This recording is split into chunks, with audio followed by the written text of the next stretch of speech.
भाजपचे शिष्टमंडळ आज केंद्रीय निवडणूक आयोगाची भेट घेणार आहे। मतदार यादीमधून नावं गहाळ झाल्यामुळे लोकसभेला फटका बसल्याचा दावा भाजपने केलेला आहे। त्यामुळे विधानसभा निवडणुकांच्या पार्श्वभूमीवरती मतदार यादीमध्ये सुधारणा करण्याची मागणी आता केली जाणार आहे।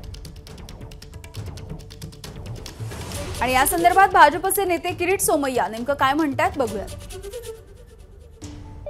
निवडणुकीत महाराष्ट्रातल्या मतदार याद्यांमध्ये अनेक त्रुटी सापडल्या, मोठ्या प्रमाणात नावं डिलीट करण्यात आली होती। मतदार यादीत सुधारणा करावी या संदर्भात आज दुपारी 3 वाजता मुख्य निवडणूक आयोग राजीव कुमार यांची दिल्ली येथे भाजपाचे एक शिष्टमंडळ प्रदेश अध्यक्ष बावनकुळे, किरीट सोमय्या, खासदार हेमंत सावरा आणि खासदार अनुप धोत्रे भेट घेणार आहे।